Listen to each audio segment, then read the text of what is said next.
कहानी की शुरुआत में हमें एक लड़की सिमोन भागती हुई दिखाई देती है जो अपना पेपर देने के लिए स्कूल आई थी। वो दौड़कर सीधे अपने दोस्तों के पास गई। सिमोन उनसे बात ही कर रही थी कि तभी वहां उसका डैड फ्रेडरिक भागते हुए आया। फ्रेडरिक ने उसके दोस्तों से कहा कि जितनी जल्दी हो सके यहां से किसी दूसरी जगह भाग जाओ। इसके बाद वो अपनी बेटी को वहां से लेकर जाने लगा। उसने सिमोन को बताया कि कुछ ही देर में जहरीली बारिश होने वाली है। फिर फ्रेडरिक अपनी गाड़ी लेकर तेजी से आगे की तरफ बढ़ने लगा।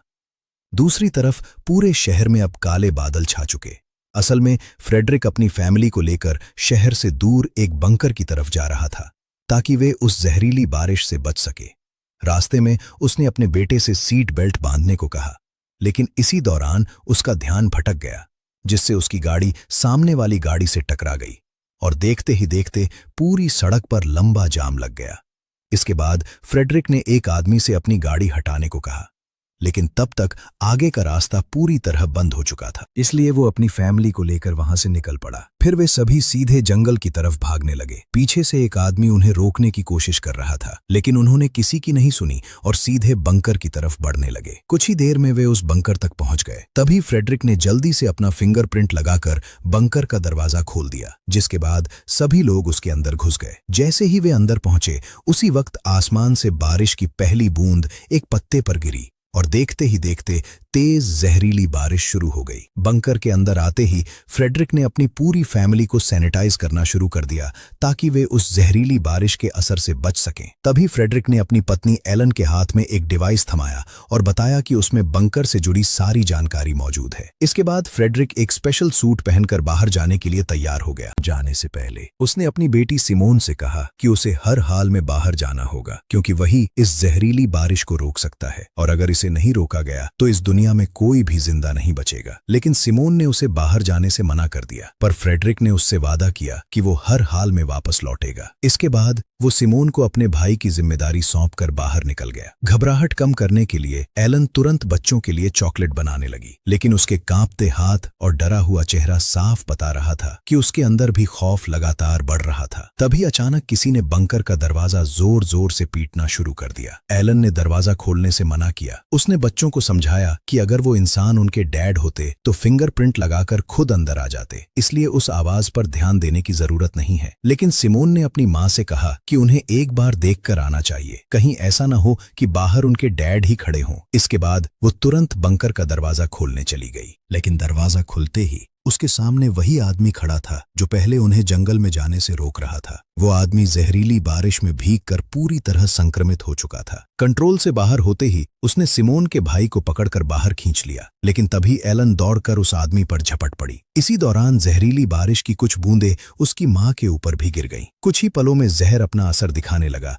और वो दर्द से तड़पने लगी। उसे एहसास हो चुका था कि अब उसके पास ज्यादा समय नहीं बचा है। मरने से पहले उसने दोनों बच्चों से आखिरी बार अंदर जाने को कहा। मजबूर होकर सिमोन ने तुरंत बंकर का भारी दरवाजा बंद कर दिया। बाहर अपनी मां को मरते देख अंदर खड़े दोनों भाई बहन फूट फूट कर रोने लगे। खुद को संभालते हुए सिमोन ने अपने डैड को कॉल करने की कोशिश की, लेकिन उन्होंने उसकी कॉल नहीं उठाई। इससे अब साफ था कि उनके डैड भी किसी बड़ी मुसीबत में फंस चुके थे। ज्यादा सोचे बिना उसने अपने छोटे भाई को किसी तरह शांत कराया और उसे सुला दिया। लेकिन अगली सुबह उसके भाई की नजर उसी डिवाइस पर पड़ी जो उनके डैड ने एलन को दिया था। जब सिमोन ने उस डिवाइस को देखा तो उसे उसमें कई दूसरे बंकरों के मैप मिले, जिससे पता चला कि इस जंगल में ऐसे ही कई बंकर मौजूद है। यहीं से उसे अपने डैड फ्रेडरिक के बारे में भी एक बड़ा सच पता चला। दरअसल फ्रेडरिक एक साइंटिस्ट थे और उसकी कंपनी अपोलो ने ही ये सभी बंकर बनवाए थे, क्योंकि उसे पहले ही पता चल गया था कि जल्द ही जहरीली बारिश पूरी दुनिया में तबाही मचाने वाली है। इसी वजह से वो समय रहते अपनी फैमिली को सुरक्षित बंकर में ले आया था। ये सब जानने के बाद सिमोन ने दूसरे बंकरों में मदद के लिए सिग्नल भेजा, लेकिन बदकिस्मती से उसे कहीं से भी कोई जवाब नहीं मिला। तभी उसके दिमाग में एक नया ख्याल आया और वो पूरे बंकर में रेडियो ढूंढने लगी। खुशकिस्मती से उसे वहां एक रेडियो मिल भी गया, जिसके बाद उसने मदद के लिए आवाज लगानी शुरू कर दी, लेकिन वहां भी कोई सिग्नल नहीं आ रहे थे। ये देखकर उसका भाई रेडियो का एंटीना ऊपर की ओर ले गया और खुशकिस्मती से इस बार सिग्नल आ गए। फिर सिमोन की बात दूसरे बंकर में मौजूद एक लड़के फ्लिप से हुई। वो फ्लिप से बात ही कर रही थी कि तभी बदकिस्मती से एक बार फिर सिग्नल कट गए। इसके बाद ऐसे ही दिन और महीने गुजरते चले गए और फिर हमें पूरे 6 साल बाद का समय दिखाया गया, जहां रास अब जवान हो चुका था और अपने डैड का इंतजार करते करते थक गया था। इसी वजह से वो सिमोन पर काफी गुस्सा रहता था। ये देखकर सिमोन भी गहरी सोच में पड़ गई और उसने बंकर से बाहर जाने का फैसला कर लिया। एक रात जब रासमस सो रहा था तब उसने उसके कमरे का दरवाजा बाहर से बंद कर दिया, फिर वायरस से बचने वाला सूट पहना और पूरे 6 साल बाद बंकर का दरवाजा खोल दिया। जैसे ही वो बाहर निकली उसे चारों तरफ अपनी माँ की चीखें सुनाई देने लगी, लेकिन वो खुद को संभालते हुए आगे बढ़ती रही। चलते चलते वो शहर की तरफ पहुंच गई। वहां उसे एक साइन बोर्ड दिखाई दिया जिसमें दूरी लगभग 25,000 मीटर दिखाई दे रही थी। सिमोन उस साइन का पीछा करते करते एक बिल्डिंग के अंदर पहुंच गई, जहां उसे चारों तरफ सिर्फ लाशों के ढेर दिखाई दिए। लेकिन तभी वहां मौजूद एक कुत्ते ने उसे देख लिया और अगले ही पल वो उसके पीछे पड़ गया। वो भागते भागते एक कमरे में जाकर छुप गई। अगली सुबह रास नींद से उठकर उसके पास आया। तब सिमोन ने उसे बताया कि वो पिछली रात बंकर से बाहर गई थी और बाहर हर तरफ लाशों के ढेर पड़े हुए थे। ये सुनकर रास काफी घबरा गया, इसीलिए उसने सिमोन से कहा कि अगली सुबह वे दोनों यहां से निकलकर दूसरे बंकर की तरफ जाएंगे। लेकिन रात में अचानक बंकर के एयर वेंट ब्लॉक हो गए, जिससे अंदर की ऑक्सीजन तेजी से खत्म होने लगी और कुछ ही देर में सिमोन बेहोश हो गई। लेकिन रास तुरंत उसे घसीटते हुए बंकर से बाहर ले आया। बाहर आते ही कुछ लोगों ने उन दोनों को पकड़ लिया। दरअसल उन्हीं लोगों ने बंकर के एयर वेंट बंद किए थे, जिसकी वजह से अंदर ऑक्सीजन खत्म हो गई थी। असल में जब सिमोन उस रात बंकर से बाहर गई थी तभी उन लोगों ने उसे देख लिया था। इसके बाद वे लोग दोनों को फिर से बंकर के अंदर ले गए और एक कमरे में बंद कर दिया। फिर वे लोग वहां खाने का सामान ढूंढने लगे, लेकिन वहां का सारा खाना पहले ही खत्म हो चुका था। ये देखकर उनका लीडर मार्टिन बोला कि इन दोनों को यहीं अकेला सरने के लिए छोड़ दो, और फिर वे सभी वहां से जाने लगे। तभी सिमोन ने उसे रोकने के लिए बताया कि उसे ऐसे कई और बंकरों के बारे में पता है जहां अभी भी ढेर सारा खाना मौजूद है, लेकिन उनकी लोकेशन सिर्फ उसी को मालूम है। ये सुनकर मार्टिन सोच में पड़ गया। आखिरकार उसने सिमोन और रासमस को अपने ग्रुप में शामिल कर लिया। इसके बाद सभी लोग वहां से आगे बढ़ने लगे। काफी देर चलने के बाद वे एक जगह रुक गए। यहाँ मार्टिन ने सिमोन को बताया कि शायद हम ही इस दुनिया में आखिरी बचे हुए लोग हैं, क्योंकि जहरीली बारिश की वजह से पूरी दुनिया तबाह हो चुकी है और जो लोग जिंदा बचे हैं वे अब खाने के लिए एक दूसरे को मार रहे हैं। मार्टिन ने आगे कहा कि वो भी खाने की तलाश में ही बाहर निकला था और हालात ऐसे बन गए कि उसे मजबूरी में उन दोनों को बंकर में बंदी बनाना पड़ा। अब सिमोन को एहसास हो चुका था कि मार्टिन की कोई गलती नहीं थी। इसके बाद सभी लोग दूसरे बंकर की ओर लौटने लगे। तभी मार्टिन की नजर कुछ शिकारियों पर पड़ी। उन्हें देखते ही सब नीचे छिप गए। इसी बीच शिकारियों ने आसमान में एक ड्रोन भेजा, जिसने कुछ ही देर में एक भागती हुई लड़की को देख लिया, जिसके बाद वे उसे पकड़ने के लिए उसके पीछे दौड़ पड़े। इसी मौके का फायदा उठाकर मार्टिन ने सबको वहां से निकलने के लिए कहा, लेकिन सिमोन ने आगे बढ़ने से मना कर दिया। उसने कहा कि हमें उस लड़की की जान बचानी चाहिए, इसलिए ना चाहते हुए भी वे सभी उसकी मदद के लिए आगे बढ़ गए। कुछ दूर जाने पर उन्हें वो लड़की जहरीली बारिश के गंदे पानी में फंसी हुई मिली, जो अब पूरी तरह इन्फेक्टेड हो चुकी थी। ये देखकर मार्टिन ने मौके पर ही उसे गोली मार दी। इसके बाद वे सभी वहां से आगे बढ़ गए। कुछ देर बाद वे एक बिल्डिंग के पास पहुंचे, जहां आते ही उन्हें चारों तरफ लाशों के ढेर दिखाई दिए। बिल्डिंग के अंदर पहुंचते ही सभी ने खिड़कियां और दरवाजे मजबूती से बंद करने शुरू कर दिए, ताकि रात में उन पर बाहर से कोई हमला न कर सके। खुशकिस्मती से उन्हें उस बिल्डिंग में पीने का साफ पानी भी मिल गया, इसलिए उन्होंने रात वहीं बिताने का फैसला किया। सुबह होते ही वे दोबारा अपने सफर पर निकल पड़े। कुछ दूर आगे जाने पर रासमस का पैर अचानक जहरीली बारिश के पानी में धंस गया। जब मार्टिन को यह पता चला तो उसने सभी को उससे दूर रहने के लिए कहा, क्योंकि उसे लगा कि अब रास भी इन्फेक्टेड होने वाला है। इसलिए मार्टिन ने उसे गोली मारने का फैसला कर लिया। लेकिन तभी सिमोन उसके सामने आ गई। उसने मार्टिन को गोली चलाने से मना कर दिया, क्योंकि वो अपने भाई को खोना नहीं चाहती थी। तभी वहां मौजूद एक लड़की बयाटिस ने उसके जूते चेक किए और पता चला कि उसके जूते पूरी तरह वाटरप्रूफ थे, जिसकी वजह से जहरीला पानी उसके पैरों तक पहुंच नहीं पाया। यही कारण था कि रासमस पूरी तरह सुरक्षित था। इसके बाद वे सभी फिर से आगे बढ़ने लगे। कुछ ही देर बाद उन्हें दूसरा बंकर मिल गया। ये देखकर सिमोन ने तुरंत अपना फिंगरप्रिंट लगाकर बंकर का दरवाजा खोल दिया। जैसे ही वे अंदर पहुंचे उन्हें वहां खाने पीने का ढेर सारा सामान मिला, जिससे कई दिनों बाद सभी ने भरपेट खाना खाया। तभी सिमोन को वहां एक मोबाइल भी मिला, जिसमें उसे उसके डैड के बॉस की एक वीडियो दिखाई दी। उस वीडियो में उसका बॉस उसे इमरजेंसी में स्वीडन आने के लिए कह रहा था। वो ये भी बता रहा था कि सिर्फ फ्रेडरिक ही ऐसा इंसान था जो इस जहरीली बारिश को रोक सकता था। इसलिए सिमोन ने वो वीडियो मार्टिन को दिखाई और कहा कि हो सकता है उसके डैड अभी भी स्वीडन में ही हो। फिर उसने मार्टिन से कहा कि हमें आज ही स्वीडन के लिए निकलना चाहिए, लेकिन मार्टिन ने उसे साफ मना कर दिया। उसका मानना था कि वहां अब कोई भी जिंदा नहीं बचा होगा, क्योंकि उनके अलावा कोई और सरवाइव नहीं कर पाया था। ये कहकर वो वहां से चला गया। लेकिन सिमोन को अब भी अपने डैड की चिंता थी, इसलिए वो और रास अकेले ही वहां से निकल पड़े। इधर बिट्रीस और उसकी दोस्त सिमोन और रासमस के बारे में पूछने आई। तब मार्टिन ने उन्हें बताया कि वे दोनों अपने डैड को ढूंढने स्वीडन जा चुके हैं। ये सुनते ही वे दोनों भी मार्टिन को अकेला छोड़कर सिमोन और रास को ढूंढने के लिए निकल पड़ी। कुछ ही देर बाद उन्होंने दोनों भाई बहन को ढूंढ लिया। इधर बंकर में अब सिर्फ मार्टिन और पैट्रिक ही रह गए थे, इसलिए मार्टिन बहुत गुस्से में था। उधर सिमोन के सभी दोस्त एक बार फिर आगे बढ़ने लगे। कुछ देर बाद वे एक बिल्डिंग में पहुंचे, जहां उन्होंने भरपेट खाना खाया। तभी अचानक वहीं शिकारी पहुंच गए। उन्हें देखते ही सभी वहां से भाग निकले,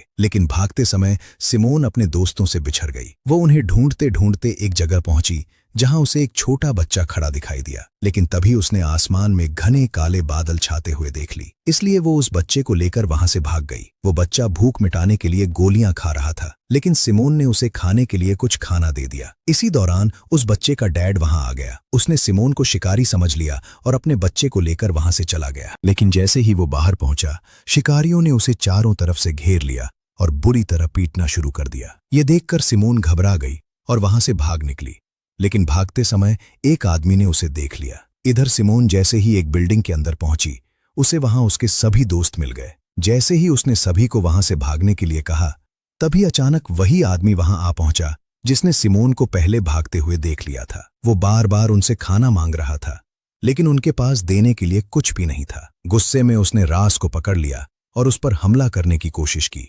उसी समय मार्टिन वहां पहुंच गया और उसने तुरंत अपनी गन उस आदमी की तरफ तान दी। आदमी डर गया और उसने भागने से पहले रास के चाकू घोंप दिया, जिससे वो बुरी तरह तड़पने लगा। ये देखकर सिमोन घबरा गई और उसने मार्टिन से कहा कि पास में एक और बंकर मौजूद है, हमें जितनी जल्दी हो सके वहां पहुंचना होगा। इसके बाद सभी लोग रास को लेकर बंकर की तरफ बढ़ने लगे। कुछ देर बाद वे सुरक्षित बंकर तक पहुंच गए। अंदर जाते ही उन्होंने रासमस के जख्म पर पट्टी करनी शुरू कर दी। इसी दौरान मार्टिन ने सिमोन को एक डिवाइस दिखाई, जिसमें पूरे शहर का मैप मौजूद था। मार्टिन ने उसे बताया कि मैप में दिखाई देने वाली दीवार के उस पार शायद वायरस नहीं पहुंचा होगा, क्योंकि सरकार ने यह दीवार शायद इसी वजह से बनाई थी ताकि संक्रमित लोग दूसरी तरफ न जा सकें। अगर वे किसी तरह वहां पहुंच गए तो शायद उनकी जान बच सकती है। लेकिन दूसरी तरफ रास की हालत लगातार बिगड़ रही थी। उसका जख्म धीरे धीरे गहरा होता जा रहा था। ये देखकर सिमोन ने मार्टिन से कहा कि हमें जल्द से जल्द किसी डॉक्टर को ढूंढना होगा, वरना रास की हालत और भी खराब हो जाएगी। इसलिए आखिरकार मार्टिन भी मान गया। तभी सिमोन की दोस्त ने उसे सामने की ओर इशारा किया और बताया कि वह उसी रास्ते से हॉस्पिटल के अंदर जा सकती है। लेकिन वहां शिकारी भी मौजूद थे जो उसे कभी भी पकड़ सकते थे। फिर भी सिमोन के पास अपने भाई को बचाने का कोई दूसरा रास्ता नहीं था, इसलिए वह आगे बढ़ गई। लेकिन तभी ऊपर से एक ड्रोन उसका पीछा करने लगा। उससे बचते हुए वो जल्दी से एक बिल्डिंग के अंदर घुस गई। इसी दौरान वहां शिकारी भी पहुंच गए और उन्होंने उसे गन पॉइंट पर ले लिया। लेकिन तभी सिमोन के दोस्त वहां आ गए और उन्होंने उन शिकारियों को ढेर कर दिया। इसके बाद मार्टिन ने उनसे उस दीवार के बारे में पूछा, लेकिन उन्होंने साफ तौर पर कुछ भी बताने से मना कर दिया। तभी जीन की नजर एक शिकारी के हाथ पर बने सांप के टैटू पर गई।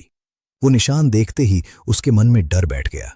उसे पता था कि ये वही खूंखार गैंग है जो लोगों का शिकार करके उन्हें बेरहमी से मार डालती है। इसीलिए उसने बिना देर किए मार्टिन से कहा कि इन सबको मार डालो। इसके बाद मार्टिन ने गन रीलोड की और सभी को मार गिराया। फिर वे लोग रासमस को लेकर डॉक्टर की तरफ बढ़ने लगे। काफी लंबा समय तय करके सभी लोग जल्द ही एक नई जगह पर पहुंच गए। वहां उन्होंने ड्रोन की मदद से उस डॉक्टर के घर का पता लगाया और कुछ ही देर बाद वे उसके घर तक पहुंच गए।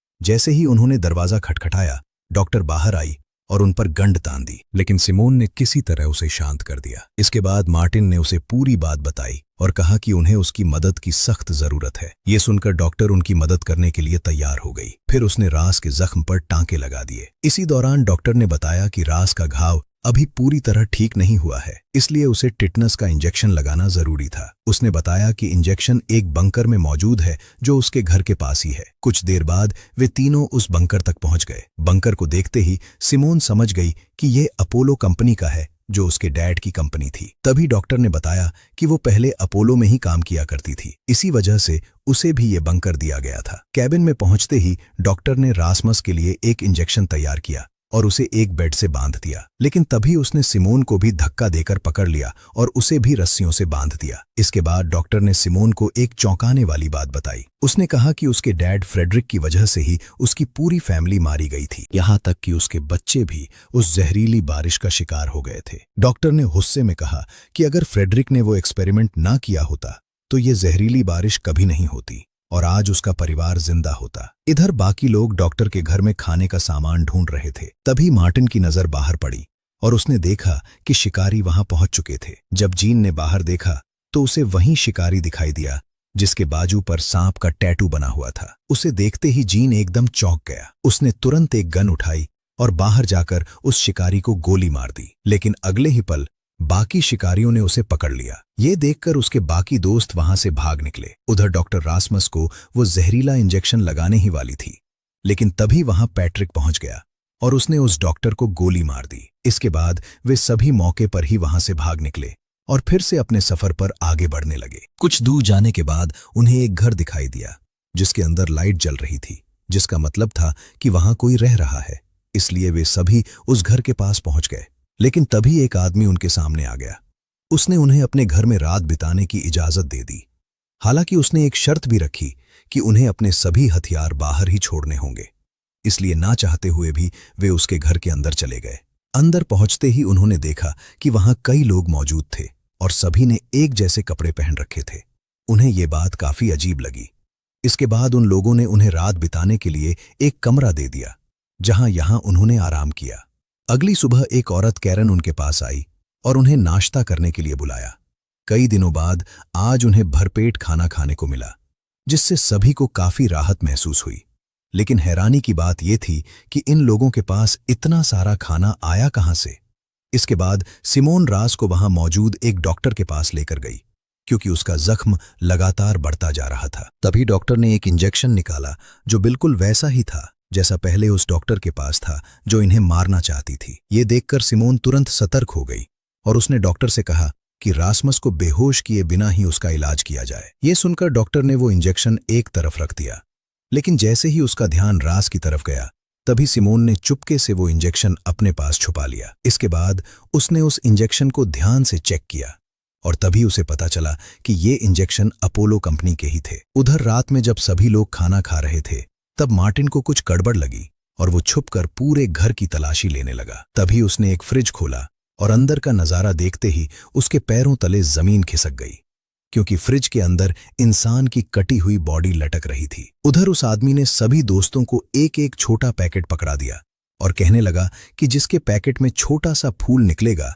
उसे अपनी जान देनी होगी, क्योंकि उनकी भूख मिटाने के लिए उसी की कुर्बानी दी जाएगी। ये सुनते ही सभी के होश उड़ गए। उन्होंने वहां से निकलने की कोशिश की, लेकिन उन्हें दोबारा बैठा दिया गया। तभी मार्टिन वहां आ पहुंचा और आते ही उसने उस आदमी के मुंह पर जोरदार मुक्का दे मारा, लेकिन उसी दौरान डॉक्टर ने मार्टिन को गन पॉइंट पर ले लिया। तभी उस आदमी सभी को अपने अपने पैकेट खोलने के लिए कहा। धीरे धीरे सभी लोग पैकेट खोलने लगे, लेकिन जब आखिर में लीना ने अपना पैकेट खोला तो उसके अंदर से वही छोटा फूल निकल आया। ये देखकर उसके होश उड़ गए। इसके बाद वे लोग लीना को काटने के लिए वहां से ले जाने लगे, लेकिन तभी कैरन आगे आ गई। उसने लीना के हाथ से वो फूल ले लिया और कहा कि वो लीना को अपनी बेटी की तरह मानती है, इसलिए वो उसे अपनी खुराक नहीं बनने दे सकती। इसलिए कैरन ने कहा कि लीना की जगह वो खुद अपनी जान देने के लिए तैयार है। ये सुनकर लीना की आंखों में आंसू आ गए। वहीं कैरन आखिरी बार उससे हाथ मिलाकर वहां से चली गई। इसके बाद सभी लोग वहां से निकलने की तैयारी करने लगे। तभी सिमोन ने उस डॉक्टर से अपने डैड फ्रेडरिक के बारे में पूछा। आगे से डॉक्टर ने बताया कि वो फ्रेडरिक का असिस्टेंट था और इस वायरस के फैलने में उसका और फ्रेडरिक दोनों का हाथ था। ये सुनकर सिमोन पूरी तरह टूट गई और वहां से चुपचाप चली गई। लेकिन तभी उस आदमी ने डॉक्टर को भी अपने घर से बाहर निकाल दिया। इधर सभी लोग जंगल के रास्ते आगे बढ़ ही रहे थे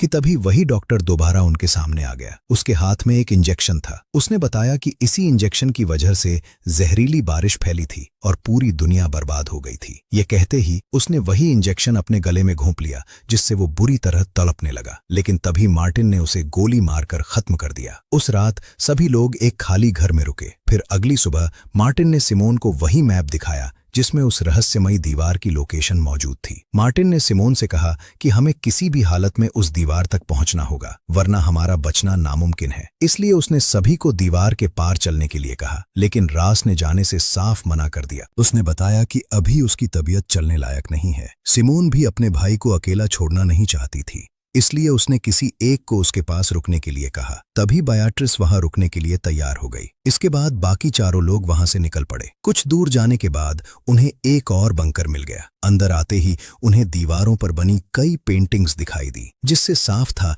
कि यहाँ पहले कोई फैमिली रह रही थी। खुशकिस्मती से उन्हें वहां भी खाने पीने का काफी सामान मिल गया। इसी दौरान पैट्रिक को एक टैबलेट मिला जिसमें कुछ वीडियो रिकॉर्ड थी। जब उसने वो टैबलेट सिमोन को दिया तब उसे एक चौंकाने वाली सच्चाई पता चली कि इस जहरीली बारिश को फ्रेडरिक ने अपनी लैब में ही तैयार किया था। ये देखकर सिमोन को बहुत बुरा लगा। इसके बाद सभी लोग तुरंत बंकर से बाहर निकल गए, लेकिन तब तक काफी देर हो चुकी थी क्योंकि बाहर जहरीली बारिश शुरू हो चुकी थी। इसलिए उन्होंने दोबारा उसी बंकर में रात बिताने का फैसला किया। इधर सिमोन और पैट्रिक आपस में बात कर रहे थे। तभी पैट्रिक ने बताया कि उसकी कोई परवाह नहीं करता, यहाँ तक कि मार्टिन भी उसे हमेशा ताने मारते रहता है। ये कहते ही वो अचानक उठा और सीधा जहरीली बारिश में चला गया। सिमोन ने उसे रोकने की कोशिश की, लेकिन उसने सिमोन को धक्का दे दिया, जिससे वो भी बारिश में गिर गई और पूरी तरह भीग गई। इसी दौरान मार्टिन अपनी गन लेकर वहां पहुंच गया। वो सिमोन को गोली मारने ही वाला था, लेकिन तभी लेना उसके सामने आ गई और उसने मार्टिन को गोली चलाने से रोक दिया। हालांकि मार्टिन अपनी बात पर अड़ा रहा। तभी लीना भी सिमोन के साथ बारिश में चली गई। लेकिन तभी सभी ने एक हैरान कर देने वाली चीज देखी। बारिश का उन दोनों पर कोई असर नहीं हो रहा था। ये देखकर मार्टिन ने अपनी गन नीचे कर ली और दोनों को वापस बंकर के अंदर भेज दिया। इधर रास और बिएट्रिस साथ बैठे हुए थे कि तभी बारिश की एक बूंद बिएट्रिस पर आ गिरी। ये देखकर वो बुरी तरह रोने लगी, क्योंकि उसे लगा कि अब वो भी इन्फेक्टेड होने वाली है। लेकिन रासमस ने उसे समझाया कि एक बूंद से कुछ नहीं होता। फिर भी उसने पूरी रात डर के साए में बिताई। अगली सुबह जब रास की नींद खुली और उसने बिएट्रिस को देखा तो उसके पैरों तले जमीन खिसक गई, क्योंकि बिएट्रिस की मौत हो चुकी थी। उधर जब मार्टिन को यह पता चला कि सिमोन खुद बारिश में नहीं गई थी, बल्कि पैट्रिक ने उसे जानबूझकर धक्का दिया था, तो उसका गुस्सा फूट पड़ा। उसने बिना देर किए पैट्रिक को बंकर छोड़ने का हुक्म दे दिया। मार्टिन ने साफ कहा कि अपना सामान पैक करो और यहां से निकल जाओ, क्योंकि अब उन्हें उसकी कोई भी जरूरत नहीं थी, और उसे बेफिक्र रहने के लिए कहा। यह सुनकर पैट्रिक टूट गया और आंखों में आंसू लिए वहां से अकेला निकल गया। वो सीधे उसी जगह पहुंचा जहां रासमस और बिएट्रिस रुके हुए थे। लेकिन वहां पहुंचकर उसने देखा कि रास बिएट्रिस की लाश लेकर बाहर आ रहा था। ये नजारा देखते ही वो घबरा गया और तुरंत वहां से भाग निकला। भागते हुए पैट्रिक अचानक गिर पड़ा। जैसे ही वो उठकर खड़ा हुआ, किसी ने उसके सिर पर काला कपड़ा डाल दिया और उसे खींचकर गाड़ी में पटक दिया। तभी उसने देखा कि सामने वही आदमी बैठा था जो उन शिकारियों का लीडर था और काफी समय से उनके पीछे पड़ा हुआ था। उस आदमी ने पैट्रिक से उसके बाकी दोस्तों के बारे में पूछा, लेकिन पैट्रिक ने कुछ भी बताने से मना कर दिया। ये सुनकर उसने उसे धमकी दी कि अगर उसने सच नहीं बताया तो वो उसके सारे दांत एक एक करके उखाड़ देगा। लेकिन इसके बावजूद भी पैट्रिक नहीं माना। तब उस आदमी ने उसका एक दांत तोड़ दिया। दर्द से मजबूर होकर आखिरकार पैट्रिक टूट गया और उसने अपने दोस्तों के बारे में सब कुछ बता दिया। इधर लीना और बाकी लोग खाने का सामान पैक ही कर रहे थे कि तभी सिमोन ने मार्टिन से पैट्रिक के बारे में पूछा।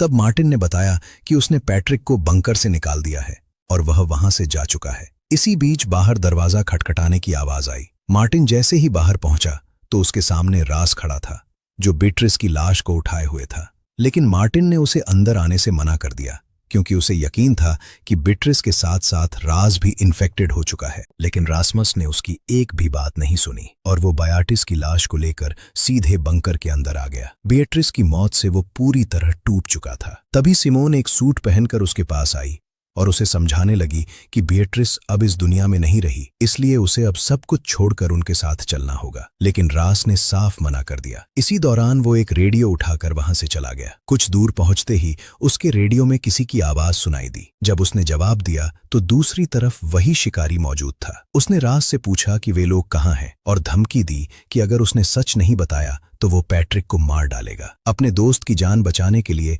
रासमस को मजबूरन अपनी लोकेशन बतानी पड़ी। इसी दौरान पैट्रिक ने शिकारियों को बताया कि रास पहले एक इन्फेक्टेड लड़की के साथ रह चुका था, लेकिन इसके बावजूद वो अभी तक इन्फेक्टेड नहीं हुआ था। ये बात सुनकर शिकारी बहुत खुश हो गए, क्योंकि उन्हें लगा कि रास ही वो इंसान है जो उनके बहुत काम आ सकता है। इधर मार्टिन और लीना ने बीट्स की बॉडी को जंगल में दफना दिया, लेकिन तभी वहां सिमोन आ गई और उसने उन्हें एक मैप दिखाकर कहा कि अब हमें रास और पैट्रिक दोनों को ढूंढना होगा, क्योंकि शिकारियों ने उन्हें पकड़ लिया है। इसलिए सिमोन ने तुरंत एक ड्रोन उड़ाया और शिकारी का ध्यान भटकाने के लिए आवाज फैलानी शुरू कर दी, जिससे एक शिकारी उस आवाज का पीछा करते हुए एक जगह पहुंच गया जहां पहले से मौजूद सभी दोस्तों ने उसे पकड़ लिया। इसके बाद मार्टिन ने रेडियो के जरिए उसके लीडर से बात की और कहा कि मैंने तुम्हारे एक साथी को पकड़ लिया है। अगर तुम उसे जिंदा देखना चाहते हो तो बदले में तुम्हें हमारे साथियों को वापस करना होगा। इसी दौरान सिमोन ने उस शिकारी को रासमस से बात कराने को कहा, लेकिन रास ने कहा कि अब वह अकेले ही मरना चाहता है। ये सुनकर सिमोन और भी परेशान हो गई। इसके बाद उसने शिकारियों के लीडर को जंगल में अकेले मिलने के लिए बुलाया। उसी दिन वह उससे मिलने जंगल पहुंच गई। तभी शिकारी ने सिमोन को बताया कि तुम्हारे भाई रासमस की बॉडी पर जहरीली बारिश का कोई असर नहीं हो रहा है, इसलिए अब वो रास को एक ऐसा इंजेक्शन लगाने वाला है जिससे उन्हें यह पता चल सकता है कि आखिर इस जहरीली बारिश को कैसे रोका जा सकता है। इसी दौरान मार्टिन उसके साथी को वहां लेकर आ गया और बदले में सिमोन ने रास को वापस मांगा, जिसके बाद शिकारियों ने रास को उनके पास भेज दिया। लेकिन तभी गुस्से में रास ने इंजेक्शन लीना के हाथ से छीन लिया और उसे खुद को ही लगा लिया। इंजेक्शन लगते ही वो जमीन पर गिर पड़ा। ये देखकर वहां मौजूद सभी लोगों के होश उड़ गए, क्योंकि उन्हें लगा कि अब रासमस नहीं बचेगा। लेकिन कुछ ही देर बाद उसे होश आ गया और वो बिल्कुल सही सलामत उठकर चलने लगा। ये देखकर सिमोन को अपनी आंखों पर यकीन नहीं हुआ, क्योंकि रासमस की बॉडी पर उस वायरस का कोई असर नहीं हुआ था। इसके बाद मार्टिन सीधे पैट्रिक के पास गया और अपनी सभी गलतियों के लिए उससे माफी मांगने लगा। फिर उसने पैट्रिक को गले लगा लिया। अब सभी दोस्त अपोलो कंपनी की तरफ जाने के लिए तैयार हो गए। तभी वो आदमी रासमस के माथे को चूमता है और कहता है कि अब हम सभी की आखिरी उम्मीद सिर्फ तुम हो। इसके बाद वे सभी वहां से निकल पड़े। कुछ ही देर बाद वे अपोलो कंपनी तक पहुंच गए। वहां पहुंचते ही शिकारी ने सिमोन और रास को आगे जाने के लिए कहा, जबकि बाकी सभी लोगों को एक बंकर में रुकना पड़ा। इसके बाद सिमोन और रासमस आगे बढ़ने लगे, लेकिन कुछ ही दूर जाने पर उनके सामने फ्रेडरिक आ गया, यानी सिमोन का डैड। उसे देखते ही सिमोन एकदम चौंक गई। वो अपने डैड से काफी नाराज थी, क्योंकि उसने वापस आने का वादा किया था, लेकिन कई साल गुजर जाने के बाद भी वो नहीं लौटा था। तभी अचानक रास नीचे गिरकर बेहोश हो गया। ये देखकर सभी उसे तुरंत मेडिकल वार्ड में ले गए। इसके बाद फ्रेडरिक ने सिमोन से बाहर इंतजार करने को कहा। इधर जैसे ही बाकी दोस्त बंकर के अंदर पहुंचे, तभी वहां लीना को जीन की जैकेट दिखाई दी। ये देखकर वो उसे ढूंढने लगी और कुछ ही आगे जाने पर जीन उसके सामने खड़ा मिला। उसे देखकर लीना की खुशी का कोई ठिकाना नहीं रहा, क्योंकि जीन अभी भी जिंदा था। दरअसल वे शिकारी अपोलो कंपनी के ही लोग थे। दूसरी तरफ फ्रेडरिक सिमोन को रासमस की वार्ड के बाहर लेकर आया ताकि वो अपने भाई को देख सके। सिमोन अंदर जाना चाहती थी, लेकिन फ्रेडरिक ने उसे रोक लिया और कहा कि घबराने की कोई बात नहीं है। मैं ये सब तुम्हारी सुरक्षा के लिए कर रहा हूं, ताकि तुम सब इस वायरस से बच सको। इधर वार्ड के अंदर एक डॉक्टर रास की थूक का सैंपल लेना चाहती थी, लेकिन रासमस ने इसके लिए मना कर दिया।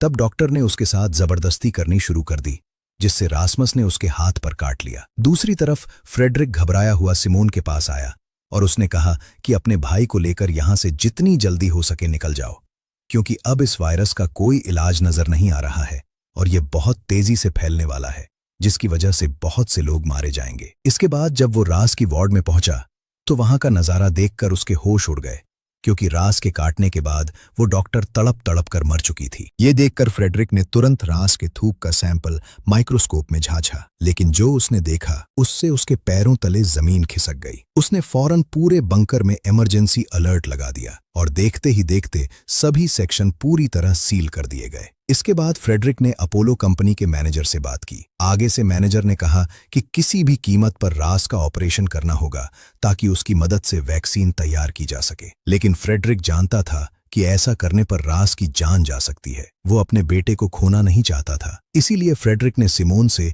रास को तुरंत वहां से निकालने को कहा था। सिमोन तुरंत दौड़कर मार्टिन के पास पहुंची और उसे बंकर खोलने का तरीका बताया। कुछ ही देर में सभी मिलकर बंकर का लॉक खोलने में सफल हो गए। फिर वे रास को साथ बिना ही वहां से भागने लगे, लेकिन तभी सामने फ्रेडरिक आ गया। उसने सिमोन से कहा कि तुम्हें रासमस को अपने साथ लेकर ही जाना होगा। तभी फ्रेडरिक ने उन सभी पर अपनी गन तान दी और साफ कह दिया कि अगर वे रासमस को साथ लेकर नहीं गए तो वो सबको गोली मार देगा। लेकिन जैसे ही मार्टिन अचानक आगे बढ़ा, तभी फ्रेडरिक ने उस पर गोली चला दी। गोली लगते ही मार्टिन बुरी तरह घायल हो गया। ये देखकर सिमोन ने तुरंत फ्रेडरिक को धक्का देकर नीचे गिरा दिया और इसी मौके का फायदा उठाकर वे सभी वहां से भाग निकले और जैसे तैसे अपनी जान बचाने में कामयाब हो गए। इसी के साथ इस मूवी का पहला पार्ट खत्म हो गया। अगर आपको इसका पार्ट 2 चाहिए तो कमेंट में पार्ट 2 जरूर लिखें।